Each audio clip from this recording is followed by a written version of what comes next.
जय हिंद दोस्तों। जैसा कि आप जानते हैं हम अरावली पढ़ रहे थे। अरावली का परिचय हम जान चुके थे। आज हम अरावली की विशेषता पढ़ेंगे। क्या पढ़ेंगे? अरावली की विशेषता। टॉपिक क्या था? पर्वत। पर्वत में क्या पढ़ रहे थे हम? अरावली। क्या पढ़ रहे थे? अरावली।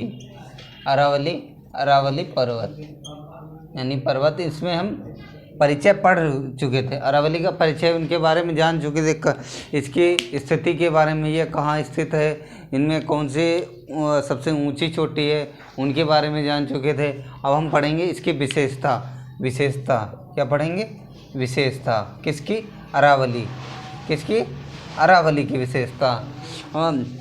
यह एक प्राचीन वलित पर्वत है। क्या है? प्राचीन वलित पर्वत है। क्या है? प्राचीन वलित पर्वत है। क्या है? प्राचीन वलित पर्वत। कौन है? अरावली है। और बात करते हैं, यह है अरावली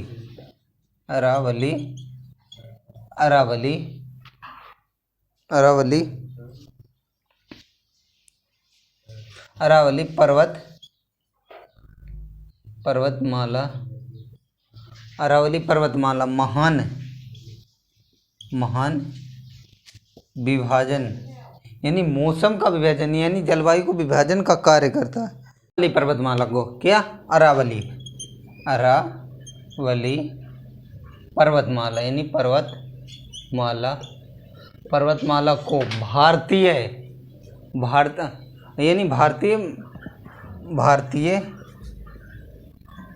जल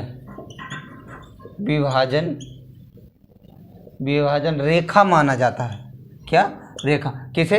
अरावली को किसका? यानी भारतीय जल विभाजन का महान रेखा यानी क्योंकि इसके जलवायु यानी जो मानसून है, जो दक्षिण पश्चिम मानसून है, जब वो अरब सागर से उठते हैं तो अरब सागर में यानी इधर कर्नाटक, केरला, मुंबई में बारिश होते हुए जो पश्चिमी घाट से होते हुए बारिश करते हुए अरावली के पूरब की ओर वर्षा करते हुए भारत के उत्तर में चले जाते हैं, जिसके कारण जो अरावली का जो पश्चिमी भाग है उस तरफ वर्षा नहीं हो पाती, क्योंकि अरावली इस तरह है तो इस तरफ तो बारिश हो जाती है, इधर इस तरफ नहीं हो पाती है, जिस कारण से इसे अरावली पर्वत का भारतीय जल विभाजन रेखा कहा जाता है। किसे कहा जाता है? अरावली को कहा जाता है। अब आगे बात कर लेते हैं हम किसकी विशेषता की हम बात करते हैं? अरावली की विशेषता की बात करते हैं। यह आग्नेय और या प्राथमिक या ग्रेनाइट चट्टानों से बना। चट्टानें यानी चट्टानें पाई जाती हैं। कहाँ पाई जाती हैं? अरावली पर्वत में पाई जाती हैं। कहाँ पाई जाती हैं? अरावली पर्वत में। अब इसके और आगे की बात करें, यहाँ की मृदा इसे कहे पर्वतीय मृदा पाई जाती है।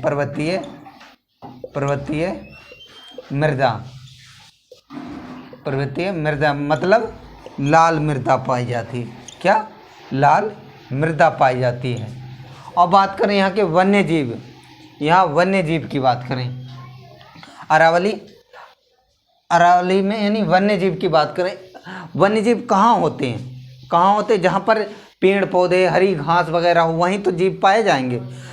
अब रेगिस्तान में तो पाए नहीं जाएंगे। हिरण्यक अगर पाए भी जाएंगे तो खाएंगे क्या? वैसे ही वो मर जाएंगे। तो इस वजह अरावली पर्वत में जो पेड़ पौधे किस तरफ पाए जाते हैं? अरावली के दक्षिण भाग में पाए जाते हैं। इस कारण से अरावली के दक्षिण भाग में जीव जंतु के यानी वन्य जीव पाए जाते हैं, और जो वन्य पेड़ पौधे पाए जाते हैं यानी सघन वन है। किधर है? अरावली के दक्षिण में। ये तो हो गई अरावली की विशेषताएं। अब आगे की बात करते हैं। अब बात कर लेते हैं अरावली की चोटियों के बारे में, जो प्रमुख चोटियां हैं, परीक्षा यानी प्रतियोगी परीक्षा में ज़्यादातर पूछ ली जाती हैं, उनके बारे में बता दें। जो प्रमुख चोटियाँ, ऐसे चोटियाँ तो कई सारी हैं, तो उन्हें पढ़ने से कोई मतलब नहीं। जब उनके बारे में पूछेगा नहीं तो फालतू में टाइम ही बर्बाद होगा कि थोड़ी एक्स्ट्रा पढ़ लें, जब वो कुछ आएगा नहीं तो उसमें जानने से फ़ायदा ही क्या। इसलिए हम जो प्रमुख चोटियाँ जो ज़्यादातर पूछी जाती हैं उनके बारे में बता देते हैं। तो प्रमुख चोटियाँ किसकी? अरावली की। तो अरावली की चोटियाँ, क्या चोटियाँ, चोटियों के बारे में अब बात कर लेते हैं। सबसे फेमस कौन सी अरावली की?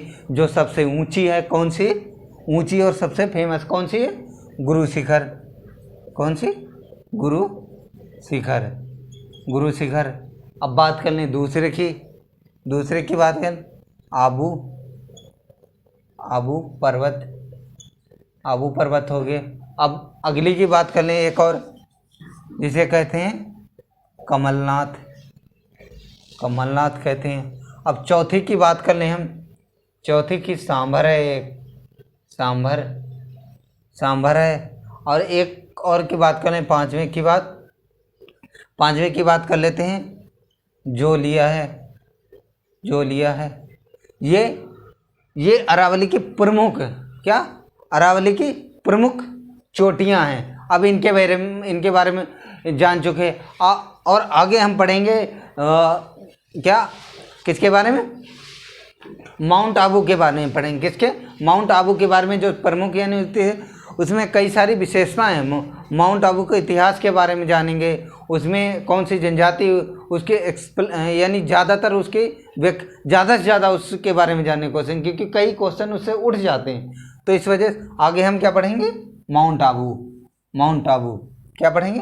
माउंट आबू। अब तक आप जान चुके हैं अरावली की, अरावली के परिचय जान चुके हैं। वहाँ पे कौन कौन से खनिज पाए जाते हैं, वहाँ बनना कौन सी जनजाति पाई जाती है, कौन से दिलवाड़ा मंदिर, यानी जैन का दिलवाड़ा मंदिर बहुत फेमस है, जहाँ पर जो जैन धर्म के 24वें तीर्थंकर महावीर स्वामी आए थे, जिस कारण से वहाँ के अनुयायी, वहाँ पर एक धार्मिक स्थल बन गया। वहाँ पर पर्यटक स्थल हैं। और क्या कहते हैं, गुरु शिखर, जो कि अरावली के सबसे ऊंची चोटी है, उसके बारे में जान चुके, उसकी ऊंचाई जान चुके। उसकी ऊंचाई 1722 मीटर है। और यदि मंदिर को मिला दिया जाए तो 1727 मीटर उसकी ऊंचाई हो जाती है, उसके बारे में जान चुके थे। और कहाँ कहाँ स्थित है उसकी लंबाई जान चुके थे। अरावली कितने राज्य में स्थित है। और बात कर लें राजस्थान के टोटल 13 जिले में किसका विस्तार है? जिला। 13 जिलों में राजस्थान के अरावली का विस्तार है। पर ज़्यादातर मुख्यतः 7 जिलों में किसका विस्तार है?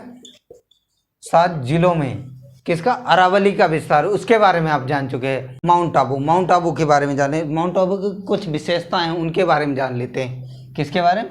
माउंट आबू के क्या है? माउंट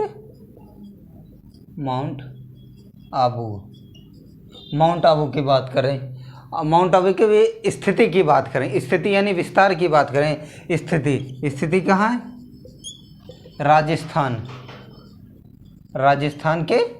राजस्थान के सिरोही जिले में। कहाँ?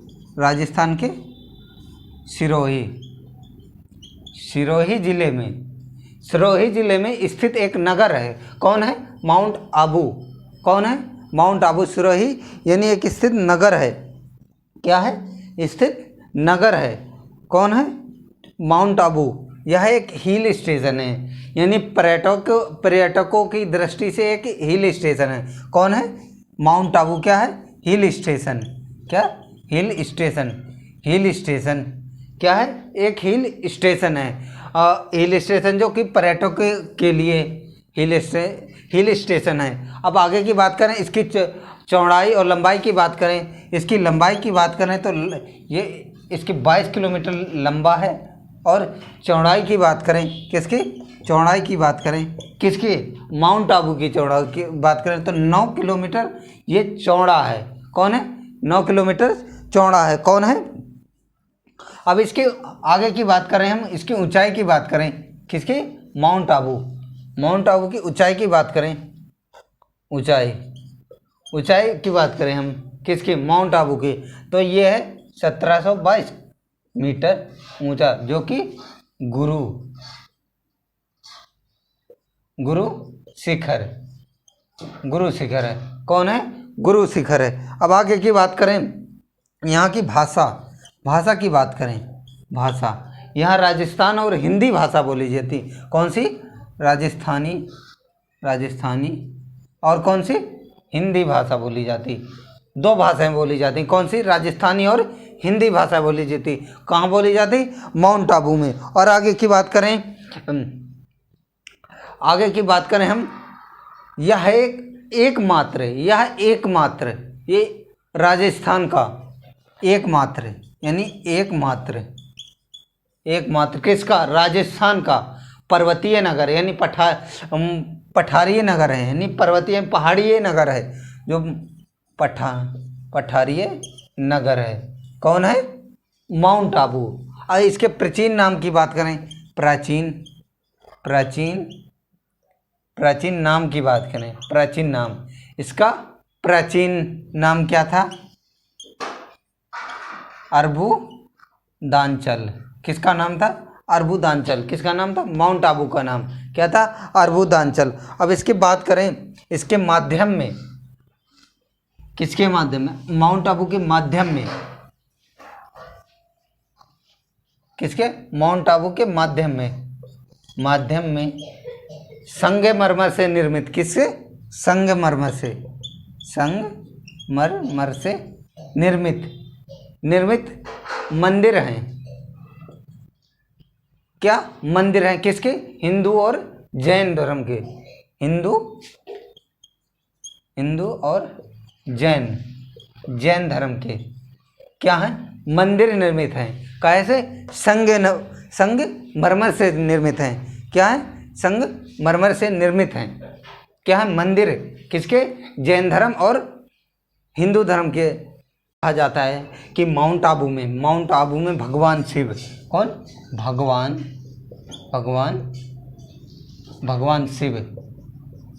भगवान शिव ने साक्षात दर्शन दिए थे। किसे, साक्षात दर्शन दिए थे। किसे, भील जनजाति के दंपत्ति, कौन से, भील जाति के, भील जनजाति के दंपत्ति, कौन थे, दंपत्ति यानी पति पत्नी, एक जोड़ा, उनको दर्शन दिए थे, जिनका नाम था आहुक और आहूजा। उनको भगवान शिव ने साक्षात दर्शन दिए थे। भील जनजाति के दो दंपत्ति थे, जिनका नाम था आहुक और आहूजा, जिनके साक्षात दर्शन दिए थे। और कहा जाता है कि यहाँ की गुफा क्या, माउंट आबू की गुफा में एक पद चिन्ह है। क्या है, एक पद चिन्ह है। क्या है, एक पद चिन्ह है। क्या है, पद चिन्ह है। तो यहाँ के लोग उसे भृगु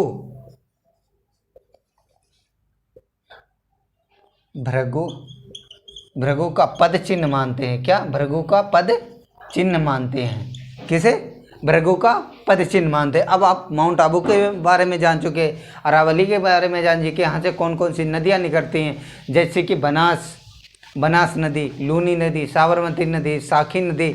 इन नदियों का उद्गम कहाँ से हुआ, अरावली पर्वत से। और बात कर लेते हैं हम, यह गुजरात से लेकर दिल्ली तक इसका विस्तार है, उसके बारे में जान चुके, जो कि दिल्ली में रायसीना हिल एक अरावली की एक चोटी मानी जाती है, यानी एक खंड माना जाता है, जिस पर भारत के राष्ट्रपति भवन स्थित है। क्या, राष्ट्रपति भवन स्थित, उसके बारे में जान चुके हैं। और उसकी विशेषता के बारे, अरावली की विशेषता के बारे में जान चुके थे कि यहाँ पर एक प्राचीन वलित पर्वत है, उसके बारे में जान चुके। यहाँ पर जैन मंदिर स्थित, यहाँ आग्नेय चट्टान या ग्रेनाइट चट्टानों से बना हुआ, उसके बारे में जान चुके थे। और माउंट आबू के बारे में जान चुके, इसकी सर्वोच्च चोटी के बारे में जान चुके हैं। अब कल से हम विंध्याचल पर्वत के बारे में पढ़ेंगे। विंध्याचल पर्वत, अब तक हमारे दो पर्वत ख़त्म हो चुके हैं। मतलब हिमाचल हिमालय पर्वत और अरावली पर्वत के बारे में आप जान चुके हैं पूरी तरह। अब हम आगे कल पढ़ेंगे विंध्याचल पर्वत के बारे विंध्याचल पर्वत, उसकी स्थिति के बारे में जानेंगे, उनकी विशेषता के बारे में जानेंगे, उनकी ऊंचाई के बारे में जानेंगे, उनकी स्थिति के बारे में जानेंगे, भौगोलिक और प्राकृतिक स्थिति दोनों के बारे में जानेंगे।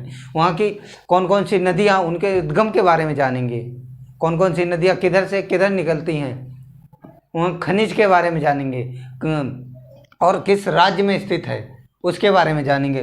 तो आज का तो सेशन यानी हमारा अरावली पर्वत तो समाप्त हो गया। तो आप इसके बारे में तो सब कुछ जान चुके हैं। तो इससे अब हम अगली क्लास कल करेंगे जो कि हमारी विंध्याचल पर्वत के बारे में हुई। जय हिंद।